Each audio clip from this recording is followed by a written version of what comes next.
सावन सोमवार व्रत कथा।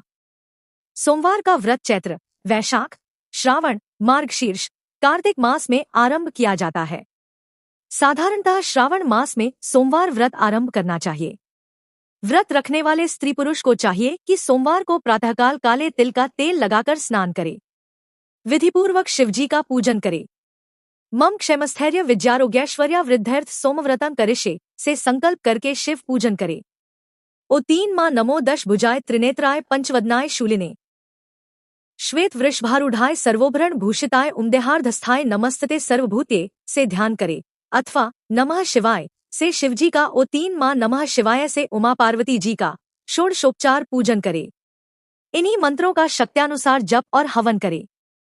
सोमवार के व्रत को 16 सोमवार तक करे, फिर उद्यापन करे। इस व्रत के प्रभाव से सभी प्रकार के सुखों की प्राप्ति होती है। सोमवार का व्रत साधारणतः दिन के तीसरे पहर तक होता है।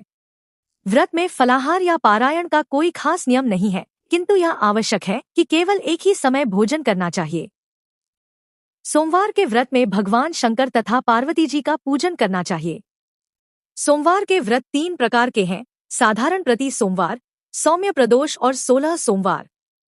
पूजा विधि तीनों की एक जैसी है। शिव पूजन के पश्चात कथा सुननी चाहिए। सोमवार, प्रदोष व्रत तथा 16 सोमवार तीनों की कथा अलग अलग है, जो आगे लिखी गई है। सोमवार व्रत कथा प्रारंभ। एक नगर में एक बहुत धनवान साहूकार रहता था। उसके घर में धन की कमी नहीं थी, परंतु वह बहुत दुखी था क्योंकि उसके कोई पुत्र नहीं था।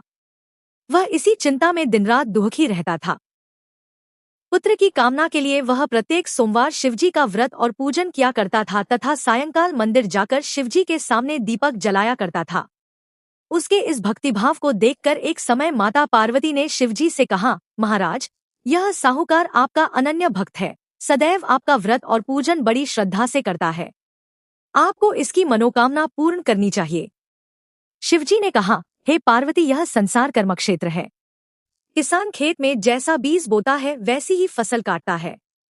उसी तरह मनुष्य इस संसार में जैसा कर्म करते हैं वैसा ही फल भोगते हैं। माता पार्वती ने अत्यंत आग्रह से कहा, महाराज, जब यह आपका अनन्य भक्त है और अगर इसको किसी प्रकार का दुख है तो उसे आपको अवश्य दूर करना चाहिए। आप तो सदैव अपने भक्तों पर दयालु होते हैं और उनके दुखों को दूर करते हैं। यदि आप ऐसा नहीं करेंगे तो मनुष्य आपका पूजन तथा व्रत क्यों करेंगे? माता पार्वती का ऐसा आग्रह देख शिवजी कहने लगे, हे पार्वती, इसके कोई पुत्र नहीं है, इसी चिंता में यह अति दुखी रहता है। इसके भाग्य में पुत्र न होने पर भी मैं इसको पुत्र की प्राप्ति का वर देता हूँ, परंतु वह पुत्र केवल 12 वर्ष तक जीवित रहेगा। इसके पश्चात वह मृत्यु को प्राप्त हो जाएगा। इससे अधिक मैं इसके लिए कुछ नहीं कर सकता। माता पार्वती और भगवान शिव का यह वार्तालाप साहूकार सुन रहा था। इससे उसको न तो प्रसन्नता हुई और न ही दुख हुआ। वह पूर्व की तरह शिवजी का व्रत और पूजन करता रहा। कुछ समय बाद साहूकार की स्त्री गर्भवती हुई और 10वें महीने उसके गर्भ से अति सुंदर पुत्र हुआ।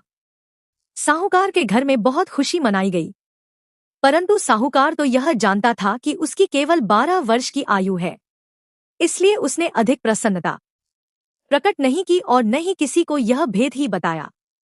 जब वह बालक 11 वर्ष का हो गया तो बालक की माता ने उसके पिता से उसका विवाह करने के लिए कहा। साहूकार ने कहा, अभी मैं इसका विवाह नहीं करूंगा, मैं अपने पुत्र को काशी पढ़ने के लिए भेजूंगा। साहूकार ने बालक के मामा को बुलाकर उसको बहुत सा धन देकर कहा, तुम इस बालक को काशी पढ़ने के लिए ले जाओ और रास्ते में जिस स्थान पर भी जाओ यज्ञ करते, ब्राह्मणों को भोजन कराते तथा दक्षिणा देते हुए जाना। दोनों मामा भांजे यज्ञ करते, ब्राह्मणों को भोजन कराते तथा दक्षिणा देते काशी जी की ओर चल पड़े। रास्ते में एक शहर पड़ा। उस शहर में राजा की कन्या का विवाह था, परंतु जो राजकुमार विवाह कराने के लिए आया था वह एक आंख से काना था। उसके पिता राजा को इस बात की बड़ी चिंता थी कि कहीं राजकुमार को देख राजकुमारी तथा उसके माता पिता विवाह में किसी प्रकार की अड़चन पैदा न कर दें। जब उसने सेठ के अति सुंदर लड़के को देखा तो मन में विचार किया कि क्यों न द्वाराचार के समय इस लड़के से वर का काम चलाया जाए। ऐसा मन में विचार कर राजकुमार के पिता ने उस लड़के और उसके मामा से बात की। वे राजी हो गए। फिर उस साहूकार के लड़के को वर के कपड़े पहनाकर तथा घोड़ी पर बैठाकर कन्या के द्वार पर ले गए। सभी कार्य प्रसन्नता से पूर्ण हो गया। राजकुमार के पिता ने सोचा कि यदि विवाह कार्य भी इसी लड़के से करा लिया जाए तो क्या बुराई है। ऐसा विचार कर लड़के और उसके मामा से कहा, यदि आप फेरों और कन्यादान के काम को भी करा दे तो आपकी बड़ी कृपा होगी। मैं इसके बदले आपको बहुत सारा धन दूंगा। दोनों ने इसे सहर्ष स्वीकार कर लिया। विवाह कार्य बहुत अच्छी तरह से संपन्न हो गया। सेठ का पुत्र जिस समय जाने लगा तो उसने राजकुमारी की चुंदड़ी के पल्ले पर लिख दिया, तेरा विवाह मेरे साथ हुआ, परंतु जिस राजकुमार के साथ तुमको भेजेंगे वह एक आंख से काना है। मैं काशी जी पढ़ने जा रहा हूँ। सेठ के लड़के के जाने के पश्चात राजकुमारी ने जब अपनी चुंदड़ी पर ऐसा लिखा हुआ पाया तो उसने काने राजकुमार के साथ जाने से मना कर दिया। उसने अपने माता पिता को सारी बात बता दी और कहा कि यह मेरा पति नहीं है, मेरा विवाह इसके साथ नहीं हुआ। जिसके साथ मेरा विवाह हुआ है वह तो काशी पढ़ने गया है। राजकुमारी के वचन सुनकर माता पिता ने अपनी कन्या को विदा नहीं किया और बारात वापस चली गई। उधर सेठ का लड़का और उसका मामा काशी पहुंच गए। वहां जाकर उन्होंने यज्ञ करना और लड़के ने पढ़ना शुरू कर दिया। जब लड़के की आयु 12 साल की हो गई, उस दिन उन्होंने यज्ञ रचा रखा था। लड़के ने अपने मामा से कहा, मामा जी, आज मेरी तबीयत कुछ ठीक नहीं है। मामा ने कहा, अंदर जाकर सो जाओ। लड़का अंदर जाकर सो गया और थोड़ी देर में उसके प्राण निकल गए। जब उसके मामा ने आकर देखा कि उसका भांजा मृत पड़ा है तो उसको बड़ा दुहक हुआ। उसने सोचा कि अगर मैं अभी रोना पीटना मचा दूंगा तो यज्ञ का कार्य अधूरा रह जाएगा। अतः उसने जल्दी से यज्ञ का कार्य समाप्त करवाकर ब्राह्मणों के जाने के बाद रोना पीटना शुरू कर दिया। संयोगवश उसी समय शिव पार्वती उधर से जा रहे थे। जब उन्होंने जोर जोर से रोने की आवाज सुनी तो पार्वती जी कहने लगी, महाराज, कोई दुखिया रो रहा है, इसके कष्ट को दूर कीजिए। जब शिव पार्वती वहां पहुंचे तो उन्होंने पाया कि वहां एक लड़का मृत पड़ा था। माता पार्वती कहने लगी, महाराज, यह तो उसी सेठ का लड़का है जो आपके वरदान से उत्पन्न हुआ था। शिवजी ने कहा, है पार्वती, इसकी आयु इतनी ही थी, वह यह भोग चुका। तब पार्वती जी ने कहा, हे महाराजा, इस बालक को और आयु दो, नहीं तो इसके माता पिता तड़प तड़प कर मर जाएंगे। माता पार्वती के बार बार आग्रह करने पर शिवजी ने उसको जीवन का वरदान दिया। शिवजी की कृपा से वह लड़का जीवित हो गया। शिवजी और पार्वती कैलाश पर्वत को चले गए।